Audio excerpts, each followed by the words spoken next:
Hello everyone, welcome back to another video here at the End-to-End Hockey channel. Today we've got a few things to discuss, including a couple of entry-level contract signings from a couple of NHL teams, some more injury updates, and some trade rumors as some things could happen in the offseason surrounding Erik Karlsson, Carter Hart, and the Vancouver Canucks. We'll do all that coming up right now.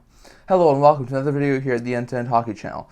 I'll kick things off for this video by discussing a few entry-level contract signings. We have one with the Minnesota Wild and two with the Vancouver Canucks. We'll start with the Wild, as they were able to sign right-shot defenseman Kyle Masters to a 3-year entry-level contract that will have an average annual value of $865,000 and will begin at the start of next season. So for Masters, he was a 2021 4th-rounder of the Minnesota Wild. He seems like a really good right-shot defenseman. He's currently playing in WHL right now and is playing quite well. He had a really slow season last year, only putting up 3 goals and 14 points in 65 WHL games. But this year he's done a lot better, putting up 11 goals and 60 points in 61 WHL games. So he's had phenomenal improvement and really great for Masters to be putting up so many points in juniors. I expect him to continue to do well. He'll probably finish out the season in juniors this year. He'll probably play one more season in juniors and then probably play maybe a year or two in the AHL before he competes for an NHL spot.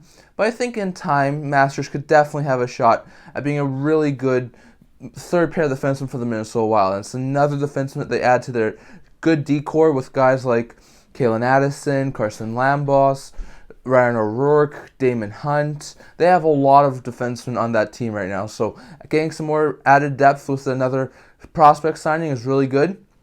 And I think Masters should do really well with Minnesota. Like I said, a couple years in juniors, a couple years in the AHL before he gets into challenging for an NHL spot. But I think in time, he should be able to do so. And if he can continue to grow like he has this year, he should definitely be a really good defender for the Wild. Next was the other two signings from the Vancouver Canucks. First, the Canucks have signed Kravtsev to a 3-year entry-level contract that will begin at the start of next year and carry a $850,000 AAV. Now, Kravtsev has done really well in the OHL for Vancouver. He was actually a 7th-round pick in this past year's draft, so it's a really recent draft selection, so I am quite surprised he was able to get his entry-level contract so soon. But he's done absolutely fantastic this year in the OHL. Last year, he had a decent amount of points, a good amount of points for a left-shot defenseman, getting 5 goals and 39 points in 68 games. This year, though, he has improved, putting up 6 goals and 46 points in 63 OHL games. So he looks pretty good. Like I said, with Masters, probably the same thing with Kravtsev. You have probably another year or two in juniors, and then another year or two in the AHL before he's contending for a roster spot. But I do think in time, Kravtsev should be a really good third pair defenseman for the Canucks. So I think in a couple of years' time, Kravtsev should be a really good third pair defenseman for the Vancouver Canucks, playing on like the left side. He showed a lot of potential this year in the OHL. I think if he continues to improve and better his game over the next couple of seasons, I don't see any reason why Kravtsev should not be an NHL forward at some point in time. But good to see him get an entry-level contract, especially so soon after being drafted in the 7th round last year. And lastly here with Aidan McDonough, as the Vancouver Canucks have signed McDonough, who's a center, to a 2-year entry-level contract that will have an average annual value of $925,000, and that deal will kick in for the remainder of this season. So for McDonough, he's coming out of college. He's done really well this year. There was a lot of debate about if he would wind up signing with the Canucks. He wound up doing so. Good for McDonough. Hopefully he can be a really good player. He could be, I think, a good third-line center, maybe as early as next year. I think McDonough has that potential. It wouldn't surprise me at all if he got into a handful of games before the end of the season for Vancouver, just to see how he does. I mean, his contract does kick in for the remainder of the season, so it does make sense that he would probably get at least a shot this year before the season ends. But I think this is a really good signing. McDonough was a 7th-round pick back in 2019. He's been in college for a couple of years now.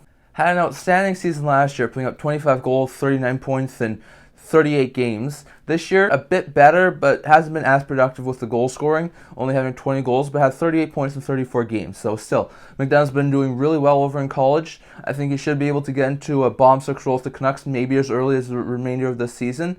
And I think the Canucks should really like having McDonough in their lineup. But good sign for the Canucks, as I think McDonough, as early as possibly next year, should be a regular in the NHL. And in my opinion, could easily be a good third-line center for the Canucks. So good to see McDonough get signed and have those speculations behind him, and have him push on with his career from this point on, just trying to do really good with the Canucks. Good to see Kudryavtsev sign with the Canucks. He should still be a couple of years away from challenging for an NHL role, but I think in time he could be a good third pair defenseman, and it's good to see him sign a 3-year entry-level contract. And finally, with the Minnesota Wild, they were able to sign Cal Masters, and getting him signed, another really good young prospect, 4th-round pick in 2021, and seems like he has a future as like a third pair defenseman in the NHL. So good to see all three of these guys get NHL contracts.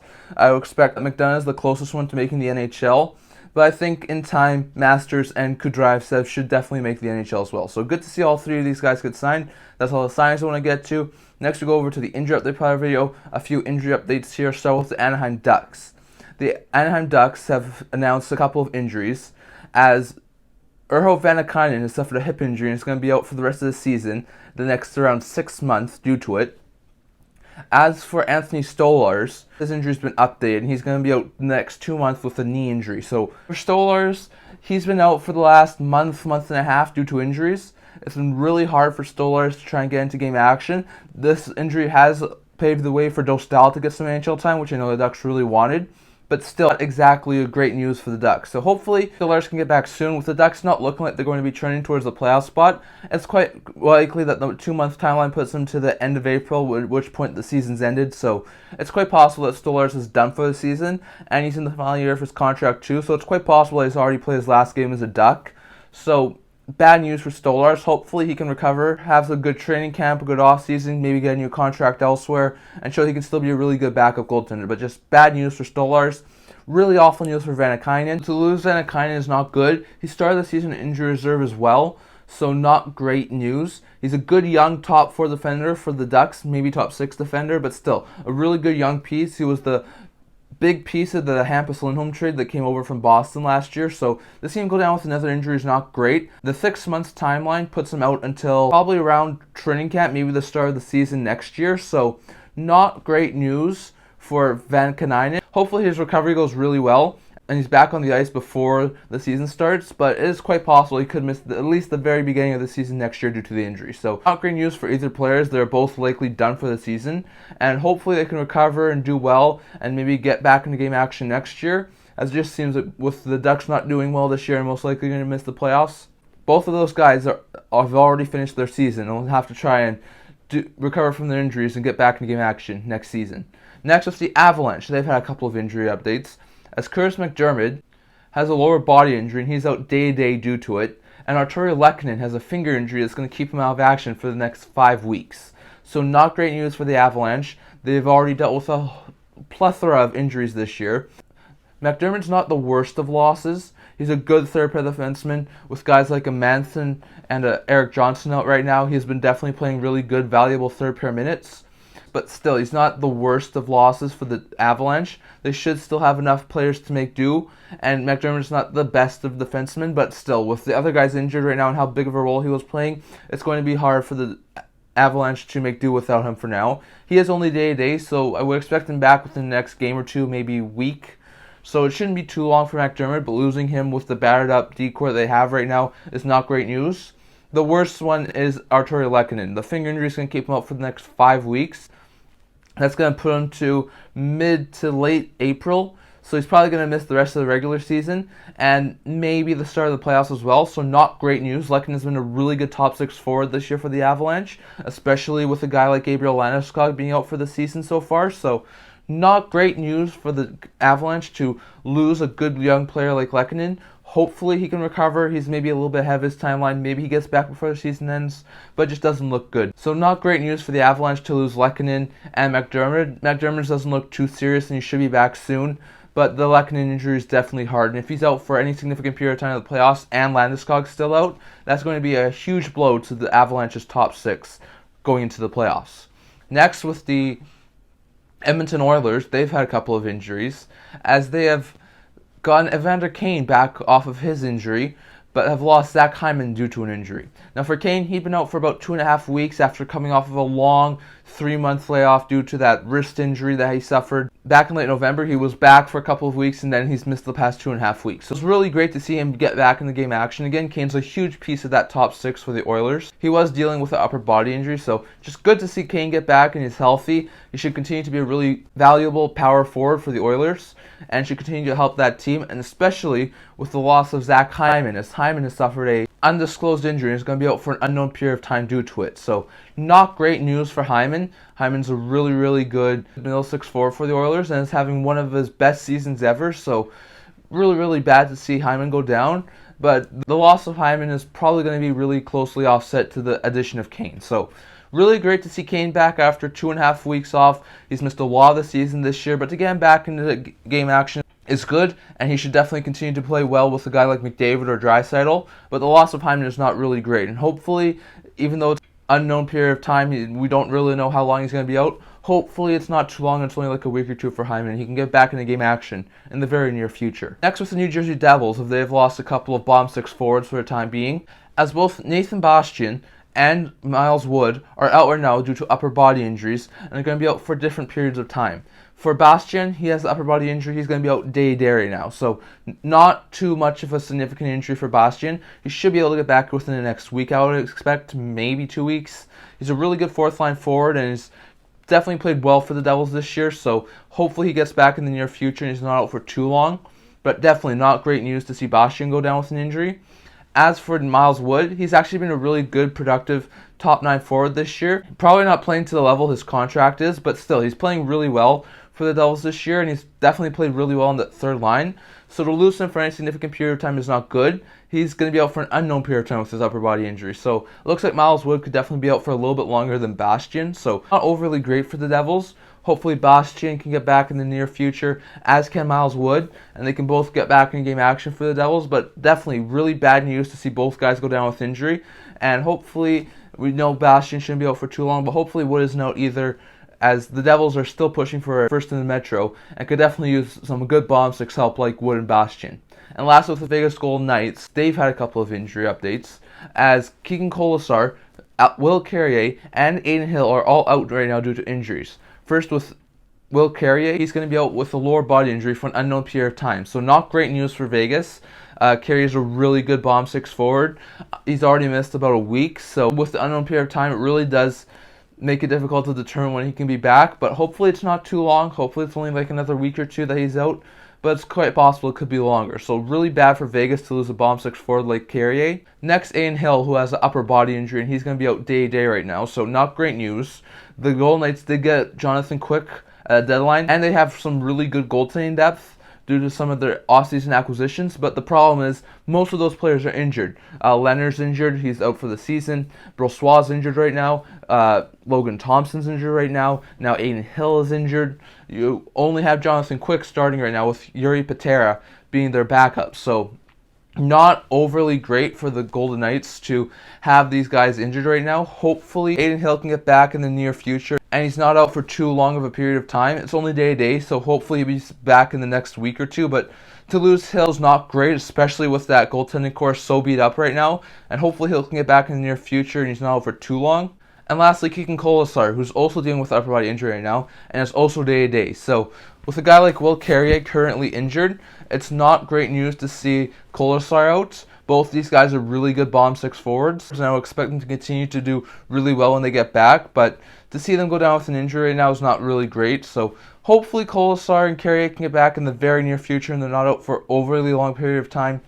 But still, to see those two guys go down with an injury right now is not great. Once again, Kolesar's out day, so hopefully it's not more than a week. But to lose Kolesar and Carrier, who are two good bomb six forward producers for the Golden Knights, and to lose Adin Hill, who's a really good backup goalie, is not great news. And hopefully all three players can get back in the near future and aren't out for too much longer, as Golden Knights have the best record in the West right now, and would like to keep it that way, but they will need some more depth scoring and some goaltending help to do so. So hopefully those three can get back and are in game action in the very near future.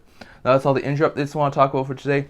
And lastly, we go over to the trade rumor part of the video. We'll start with the San Jose Sharks, as there's a lot of talk that with the trade line now gone, Erik Karlsson should be moved at some point in the offseason. So this is what a lot of people were speculating after the Karlsson rumors started to heat up. Karlsson's cap hit made it extremely difficult to even consider a trade in season. But with the cap flexibility a lot of teams will be able to have after the season, in the offseason, it should be a lot more easier to move. Now we know the Oilers were a team who was widely speculated to be in on Karlsson. I'm not exactly sure if they will go to that after acquiring Mattias Ekholm. But there's probably going to definitely be at least a team or two who would be willing to try and acquire a guy like Karlsson. He's a really good top-end right-shot defenseman who can produce a ton of points, as he's showing this year, as he already has 20 goals and 85 points in 68 games, when he only had 10 goals and 35 points in 50 games last year. So he stayed healthy this year. He's producing at a very high level, a level that we have not seen in a very long time by a defenseman. And there's probably going to be a lot of teams that are going to have interest. I would expect definitely a handful of teams, especially some of them who need some more defensive help, would definitely be looking at a guy like Karlsson. The problem will still be the cap hit, and how the Sharks are going to make that work, I'm not exactly sure. I think the two big question marks on Karlsson for the offseason is how much can the team ask San Jose and possibly a third party to retain to make Karlsson worthwhile at an affordable cap hit, and what's going to be the asking price. I think if the Sharks would retain like $2.5 million, I think there might be a team or two out there who could acquire Karlsson at $9 million. But there would probably be a couple of teams out there who would want him at like a $7 or $8 million cap hit. And I'm not exactly sure the Sharks would want to retain $4.5 million off of his cap. So it's definitely going to be interesting to see how much the Sharks or another team possibly as well retains on Karlsson to make the trade happen. On top of that, what's the asking price? There was a report at the very start of the Sharks trade rumors that they wanted like 3 first-round picks. I don't think they're getting that for Karlsson. I could see him probably get, especially if they're retaining some salary, maybe like a decent prospect, a good first-round pick, and maybe like a second-round pick and a lower-level prospect. Maybe something like 3 or 4 pieces would be my guess, and something that could help the Sharks for the future. But I think, watch out for Karlsson. I think there's a very, very likely chance that he winds up getting traded in the offseason, maybe somewhere around the draft. I mean, we saw a guy like Seth Jones be traded at the draft a couple of years ago. There's usually a lot of big names that wind up getting traded in and around the draft, so that's going to be an interesting date to watch if Karlsson hasn't been traded by then. But definitely going to be interesting to see. I think it's very, very likely that Karlsson does wind up being dealt at some point in the offseason, whether it be before, during, or after the draft. I'll expect a team to try and get Karlsson for as little money as they can, but it's definitely going to be interesting to see what the asking price is for San Jose and how much the Sharks and possibly a third party, if they need to, will be willing to retain to make a trade work. But definitely keep an eye on Karlsson. I think he's a extremely likely candidate to be traded in the offseason. Next with the Philadelphia Flyers. Now, there was a lot of talk recently on a couple of different sources that the Flyers, after firing their GM Chuck Fletcher and appointing Daniel Briere, the new interim GM, there was a lot of talk that the Flyers are going to go into like full rebuild mode now. And we know that they weren't able to move JVR. They had a very quiet trade deadline. I would think some other people would definitely agree with me. They had a very, very relaxed trade deadline, and I think they're definitely going to be moving a couple of players in the offseason. We've already talked about Kevin Hayes in one of our recent videos and how he could be moved and the Jackets are a possible landing spot. There's also a lot of talk that Ivan Provorov could be moved, and he could find a new home as well. But an interesting name I think that has come up over recent days would be Carter Hart, as there's a lot of talk that Philadelphia goalie Carter Hart could also be moved by the Flyers at some point in the offseason. Hart has been a really good starting goaltender over the past couple of years. A couple of years ago, there was a little bit of concern that Hart may not be that starting goaltender, but I think over the past couple of years, he's definitely proved it. Last year had a .905 save percentage and a 3.16 goals against average in 45 games. This year's done even better, having a .906 save percentage and a 2.96 goals against average in 48 games. And that's even with the team being worse than they were last year. So it's been a really good season by Hart, but there's a lot of speculation that he's going to be due a contract after next offseason, so not this upcoming offseason, but the next offseason. And would he really want to re-sign with the Flyers as they go into a full rebuild? And a lot of people are speculating that Hart may not want to stay with the full rebuild for Philadelphia, so that could lead to a trade. We know that the Flyers are willing to trade a lot of players who are in the final 2 to 3 years of their deal and are more of their veterans. I mean, they're not trading anyone like a Noah Cates or Owen Tippett or a Cam York, but a guy like a Kevin Hayes, Ivan Provorov, and maybe a Carter Hart could be available. So there'll definitely be a lot of interest in Hart. He signed for one more season after this year at $3.9 million, and then he'll become a restricted free agent. So it's definitely going to be interesting to see what happens. I'll expect it. A couple of teams. I mean, the Canucks have goalie Thatcher Demko. His future up in the air. There's definitely some talks around the trade line he could be moved. If he was to be moved in the offseason, maybe the Canucks look to Hart as like a replacement for Demko. The Kings still have a really cloudy future as their starting goaltender for next season. I know they got Portillo, who seems to be a good goalie of the future, but I'm not sure if he'll be NHL ready next year. So could they go after Carter Hart? Ottawa has a good tandem goalie, Anton Forsberg, but Cam Talbot's contract's up after this year. Could Ottawa be a good landing spot?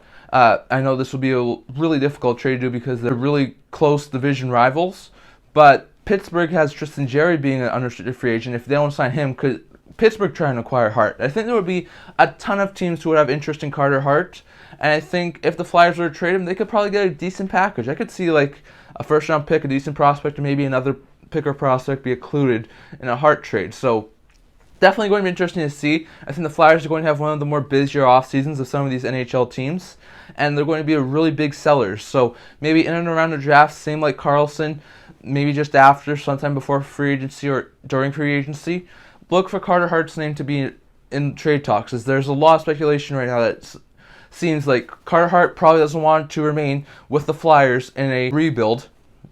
And with his contract being up at the end of next offseason, the Flyers could wind up moving him for a decent return. And lastly, here with the Vancouver Canucks, there's definitely a lot of speculation that with the Canucks not moving out very much cap before the deadline, and them being over the cap for next season, that they're going to have to move at least one, if not two, big contracts in the offseason. So definitely something to keep our eye on. We know that there was a lot of Miller speculation before the trade deadline, as well as Boeser, and Garland's also been in the mix for possibly being moved over the past year. So look for one of those three guys to possibly be moved. I think they have a lot of good NHL level wingers, and moving one of them I don't think would be too bad for them. After this year, Garland has, I think, 3 years at $4.95 million cap hit. Boeser has 2 years left after this year at $6.65 million. And Miller start his 7-year extension at $8 million. But the extension and no move clause kicks in July 1st. So if the Canucks do try and trade Miller, it'd be somewhere around the deadline. It's quite possible that he could be traded. The Canucks would definitely have to get the asking price they want to move him, but I would definitely think there would be a couple of teams interested in Miller. Boeser and Garland are good middle six wingers. I think if they could find a team who will be willing to take on their cap hits, Boeser and Garland could definitely be possible trade chips for the Canucks as well. So I think those three forwards are going to be interesting names to watch going into the offseason. A couple of defensemen that will be interesting to watch as well would be Tyler Myers and Oliver Ekman-Larsson. Ekman-Larsson still has, I think 5 years left at just over $7 million. So he doesn't have a favorable contract, but there's a lot of people out there saying that Ekman-Larsson could maybe be a buyout candidate, and the Canucks may wind up buying him out. So it's definitely going to be interesting to see with Oliver Ekman-Larsson. I don't think there'll be many teams interested in trading for him, and probably none unless the Canucks sweeten the deal a little bit. But he could also be a guy who is going out the door via buyout. So definitely keep an eye out on him. Tyler Myers, he's going to be entering the final year of his deal in the offseason. Myers is a really good top four right shot defenseman. His cap hit is really high, but after being paid the signing bonus on July 1st, his contract doesn't look too bad. So if the Canucks maybe retain $1.5 million on his cap hits and trade him to a team who needs a top four right shot defenseman, I could see him definitely be a good likely trade chip for the Canucks. So definitely look out for Miller, Boeser, Garland, Oliver Ekman-Larsson, and Myers to possibly be names on big-time contracts be traded by the Canucks around the draft or in free agency, or in Ekman-Larsson's case, possibly a buyout candidate as well. So definitely keep your eye on all five of these players, as the Canucks will definitely have to try and move at least one, if not two or three, big contracts off their books before the start of next season. Now, that's all I want to get to today. Remember to like this video and subscribe. I also do a blog, which I will leave a link to in the description below. And I can't wait to see you guys all for the next video. See you guys soon.